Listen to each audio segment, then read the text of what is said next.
Topping news headlines this Friday, January 6th. Detroit Mayor Dave Bing says the city is no longer at risk of running out of money by April. On Thursday, the mayor released a restructuring plan. Now, the plan highlights layoffs, overdue payments from DPS, and a corporate tax increase.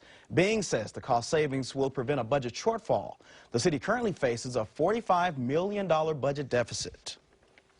The big three are all on track to be profitable in 2012. That hasn't happened since 2004. GM, Ford, and Chrysler will all release their profit reports in the coming weeks. Most analysts predict this year could be even better for the auto industry as consumers start to feel more confident about the economy. Most of the Republican presidential candidates will be out in full force today in New Hampshire ahead of tomorrow's primary. On Sunday, the contenders took aim at frontrunner Mitt Romney in the second of two back-to-back debates.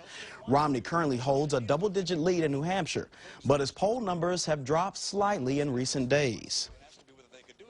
Is learning to swim one of your New Year's resolutions? Well, starting today, the Detroit Recreation Department will start a Learn to Swim program. The program will be held at 5 rec centers around the city.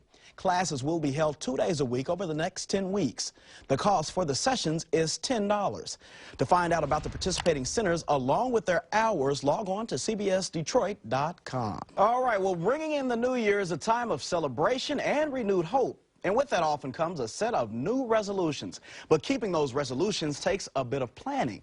Susan Hendricks tells us some tried and true ways to make those hopes a reality. And the Pistons will try and snap a 3-game losing streak tonight as they take on the Bulls in Chicago. Detroit is out for revenge. Now, this is video of last week's game where the Bulls beat the Pistons 99-83 at the Palace. Tip-off for tonight's game is set for 8 p.m. Now, transitioning back to swimming outside. Who would have thought that that's a possibility in Michigan in January? But with weather that we're anticipating, Jill, that could be a possibility. I know. All right, Lions fans, it's almost time for the day we've all been waiting for. Detroit will play their first playoff game since the 1990s tomorrow night in New Orleans against the Saints.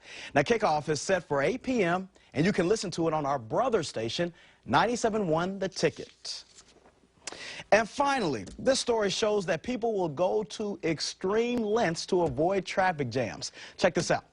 Now, no, this isn't a passenger who sat in traffic a little too long. Instead, a Washington State man is accused of using a plastic skeleton as a passenger in order to cruise in the carpool lane.